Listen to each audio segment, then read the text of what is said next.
We have increase of reports on 34% in 2021 about child sexual abuse online. This is a growing problem, and we all know that this is a problem and we need to fight it. We have also a regulation which is in place now, and this regulation which is in place now is valid till August 2024, and it allows the proceeding of personal data and communications to fight child sexual abuse material. It gives regulation, it gives the possibilities for social media and chat services to detect, report and remove sexual abuse material on voluntary basis.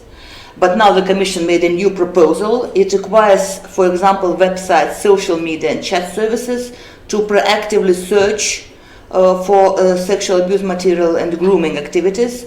And grooming, for example, is approaching children to convince them to make sexual images of themselves and share it online. And details of the proposal, very briefly.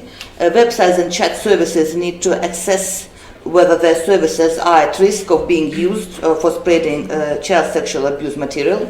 They need to consider having age verification in order to limit children from using high-risk services. And national authorities would evaluate the risk assessment and can decide requests and so-called detection order when the social media or chat service is too high risk. There is, of course, a legitimate reason for governments to be taking measures and requiring companies to take certain measures to protect children. But what we have on the table goes absolutely too far from a human rights perspective and from a technology perspective. And maybe just to illustrate one example of how the law does this, maybe even just within the room, how many people here use an encrypted message service like WhatsApp, Signal or Threema? Okay, so maybe half of us. So on that basis, under this law, the way that it presents risk of child sexual abuse happening online, all of our communications on those platforms would be considered at a high risk of being child sexual abuse. And as such, this proposal would authorize, in fact would force private companies to scan all of those communications that we're sending on those platforms and to use artificial intelligence-based technologies to analyze it and flag to police if they believe that there's anything suspicious. And so if we're saying in the EU it's okay to indiscriminately scan people's most private communications, we're also giving a carte blanche to China, to Iran, to other repressive regimes to insert technologies into our communications that can so easily be used for a really wide variety of ways, tracking us, monitoring what we say and do, censoring us. And that is just a step towards an authoritarian internet that we think is really, really important to push back against. When this draft law was, or the draft proposal was presented, the government was supportive of its aim, but we also brought out several problems and issues that needed to be considered. According to the Internet Watch Foundation, for example, in the last 3 years, the number of websites used for sharing child abuse materials has increased 1,000%, which means very, very several times. And we can only imagine what the amount of the materials actually that move across these sites, the increase in that amount has been probably even higher. In Estonia, a small country as we are, even for us, last year there were 250 child sexual abuse cases which were like non-contact child abuse cases, out of which nearly 90% were found on the internet. It is a genuine problem and needs to be tackled in a more systematic and coordinated way, and therefore we do support this proposal.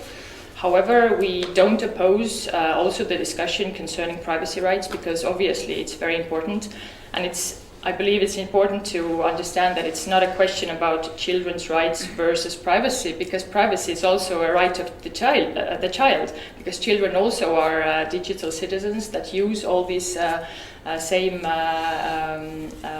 channels, and their privacy also needs to be protected. And when we think about the development of sexuality, this is a really sensitive issue for young people, and we certainly want this area of their lives to be untouched, in a sense that there will be no intrusions. However, we believe that there must be some measures taken also in the framework of such regulation across the European Union. It's really important to allow companies to continue investing in this space and do this on the voluntary basis. We understand that this is not enough, and the authorities need to have some tools. We speak about detection orders. We think that there needs to be additional safeguards to these orders, and we can speak about how these could look like from our point of view. It's really important to clarify the scope, meaning which services are in the scope and which obligations apply to the services, so it is really efficient, it is targeted, it is proportionate. And finally, the legislation is very much focusing on the risk aspects, which we think that in principle is good. We think that legislation should be really looking into the services that sort of present the high risk. We started to provide hotline service in 2011, and since then we have received more than 7,000 reports, from which around 2,000 reports have been about child sexual abuse images. We are welcoming this initiative, this regulation, for fighting more effectively and timely against online child sexual abuse. But of course it needs a good cooperation between EU states as well as at international level, and between different stakeholders, companies, service providers, and etc. And as children are active users of different digital technologies and platforms, it is important to ensure their participation rights, and at the same time also give them necessary support and protection, and also respect their privacy. So it is also very important to raise their awareness and listen to their views, of course, and experiences also. So we need to find the right balance. A platform does end-to-end encryption, it cannot be forced to break the end-to-end encryption. And that is actually also in the positions of the Estonian government. So actually we have a quite specific position on that. And then the other part is that if we look at the material that it's trying to regulate, the child sexual abuse material and the grooming, then it has different kind of levels of risk to privacy. If we are trying to find existing child sexual abuse material and then look through content to find existing material, this is much more okay from a privacy perspective compared to when we try to just proactively detect unknown material, because in one case we are looking for something specific, in another case we are just doing kind of a general filtering, and in this aspect again the regulation doesn't actually provide safeguards. We have few colleagues who are very much in favor of this proposal, and it's always like, but if you go to the airport and the dog is sniffing your luggage, you agree with this? What's the problem? If you look at it from, for example, from the end-to-end encryption aspect, is that dog sniffs once, it looks at one very specific thing about me, and then we move on, right? But what this regulation does, it kind of fundamentally changes the architecture of whole privacy on private communication and in the internet. End-to-end encryption is the mechanism that today provides privacy. If we kind of break that loose, then it's not just one kind of a tiny filtering and one kind of a tiny monitoring. We're doing pretty fundamental changes to how our kind of privacy architecture works on the internet. But I think I have on both sides of me more technical people to. No, you just have the dog with you 24/7, and that's it. I mean, that's. Who doesn't only look at narcotics or a bomb in my bag? It also can look at you never know what. That's. Yeah. But may I ask you a question, which I heard several times in the Parliament, and it was a very strange argument for me, and I don't share it, but still, I will ask also from you. But if AI is following my messages, is this real infringement of privacy? This is not a real person here. AI will initially be the system that reviews the messages, but under this proposal, it's mandatory to send everything that isn't, and the words of the law are, manifestly unfounded to be child sexual abuse material to platforms, who then have to send it on to the EU Centre, who then have to send it on to national police. So it's not just AI. In Ireland, of all the machine-generated reports that were sent to the national police in the last 5 years, at least 500 of them were found out to be completely innocent. So it exactly was children playing on a beach. It was adults sharing nude, consensual imagery with their partner. And yet these 500 people had investigations pursued against them.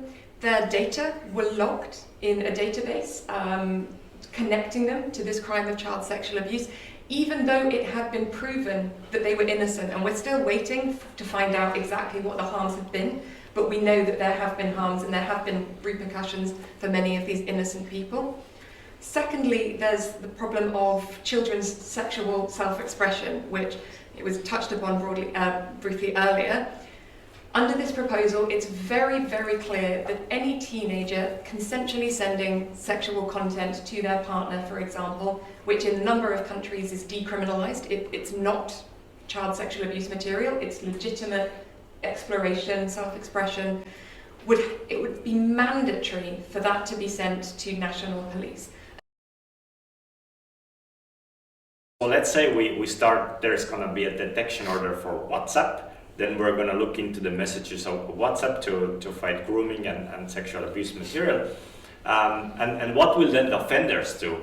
They're not going to stop, and what they will do is they're going to migrate. They're going to go a different platform. First it might be a different legal platform, but very, very soon they're going to find platforms which are some kind of decentralized, which don't have a clear owner. They might not even be in the dark web. If it discuss grooming, it can also be some kind of private chat rooms, which can be just accessed with sending a link, and which don't really have a clear service provider, because the logic of this regulation is that you have to have a clear service provider who is law-abiding, who takes that piece of code, puts it into its algorithm to then detect the problematic material. But as soon as they migrate away from those trustworthy service providers, we have the same problem. It's absolutely critical to say we need a legal basis to fight CSAM, to fight child sexual abuse material. Like for us as a company operating in this space, it is critical. And the biggest risk is that if the legislation passes and then it's struck by the courts, or if we don't have the legal basis to really sort of be a responsible company in this space. So that's why we support the objectives of the regulation. Like, we are not against it. Like, we agree that there are many areas that need to be clarified. And I think that it's again absolutely critical to reflect the differences between services. YouTube is different than Messages, than Drive, than Gmail. And the legislation really needs to be targeted. But still, we see really like an explosion of this problem in the past 3 to 5 years. So probably this explosion cannot be dealt with in any other way than to really take some like exploding measures as well, to take really a few steps forward, and not only to strengthen the existing mechanisms, but really to come up with a new one. And therefore this proposal is really a good platform for this. But as discussed, the balance needs to be there, and I believe that we are already winning if we achieve only a part of this, the aims of this regulation.